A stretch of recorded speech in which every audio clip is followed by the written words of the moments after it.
To the United Star, and in this brand new season, we're going to be talking about Manchester United's best signings, worst signings, things that have changed since the Sir Alex Ferguson era. So in today's video, we have Prashant to talk to us about the worst signings that United have made. And to be honest, there've been a lot, right? Because United's transfer strategy wasn't right under the managers of David Moyes, not really Ryan Giggs, Louis Van Gaal, Jose Mourinho. They just went for the name rather than the style. So, Prasham, I leave it all to you. Who are the five signings that you think that United made a mistake or came at the wrong time and were in the wrong place?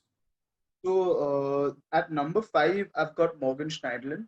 We signed him from Southampton in 2015 for £27 million approximately.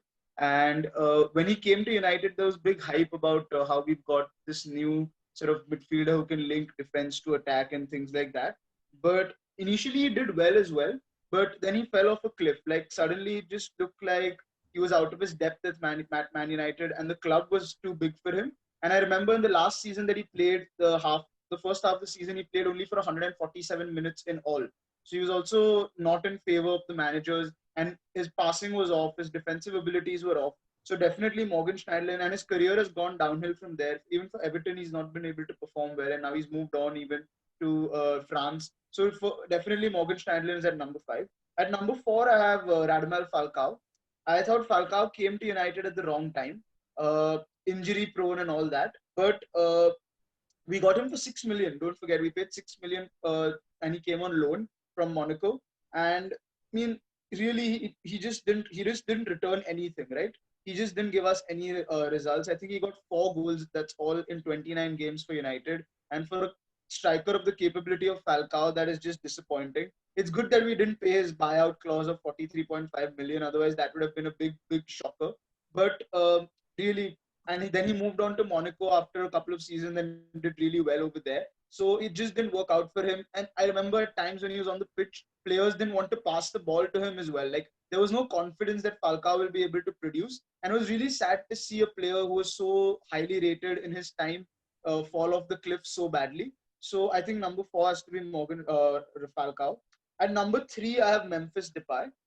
He was signed for 25 million from PSV Eindhoven in the same season as Schneiderlin, and he was very confident because he took the number 7 shirt, obviously. And there was also a big bidding war between PSG, Arsenal, Liverpool. Everyone wanted Depay at that time, and he came to United and he started his career with sort of a couple of goals against Club Brugge and things like that in the playoffs. But then again, like Memphis, he just completely fell off the cliff. And Van Gaal really questioned whether he'll be able to cope in the Premier League or not. He himself went out in the Dutch media and said that his body is not adapted to the Premier League. So maybe it was just that the style of play of the Premier League wasn't sort of helpful for him or useful for him. But he barely did anything. I mean, there were moments of brilliance a little bit against Midgetland and things like that. But it was clear that he wasn't going to be the player that United could build a team around for all his talent. Good for him that he moved on to Lyon and he's done well there. But for Manchester United, with the aspirations we had and with the hope we had, he completely failed to deliver. Number 2 is Alexis Sanchez. He is finally gone now. He is at Inter Milan. But Alexis Sanchez, we thought that we were signing the second best player in the league when we got him. And oh boy, he was atrocious. He came from Arsenal. The only key contributions he made were a couple of good performances, one against City and one again in the Champions League. But apart from that, absolutely horrendous. Alexis Sanchez, uh, injured, injured a lot of time. When other players got injured, we thought Alexis will pick the team up and go on, but he got injured himself then. And in terms of attacking output, lost the ball too often, wasn't able to dribble with any confidence. He didn't even look like a shadow of himself, to be honest, of what he was at Arsenal. And with the wage bill that we were paying him, absolutely disgraceful the way he performed. And I don't know, maybe he's moved past, like the wheels fell off and we signed a player that was too old. But Alexis Sanchez was one of the most disastrous on-field players. And at number 1, of course, there cannot be anyone but Angel Di Maria. In the summer of 2014, we get this guy. The White Angel is now a Red Devil, and it was unbelievably bad. It wasn't just the football, right? 60 million pounds for what was an incredibly good player at that time when we bought him. and is still an incredibly good player at PSG. But it wasn't just the football. It wasn't just that he didn't perform on the pitch. He was absolutely dismal against Arsenal in the FA Cup sixth round, and absolutely unbelievable as to what he did after that.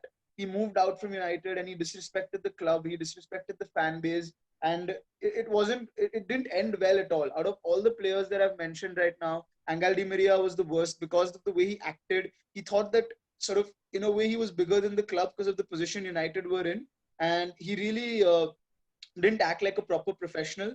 And then he came out and spoke about how it's all about numbers and things like that. And it was very bad. And then we saw against PSG when United played at home against PSG, his antiques we saw, and it was served him well that we knocked PSG out of the that Champions League tournament. But yes, Angel Di Maria, the most disastrous signing in terms of performances and in terms of the way he treated the club. Oh, I think you've covered it pretty well out there, and to be honest, I agree with a few of them.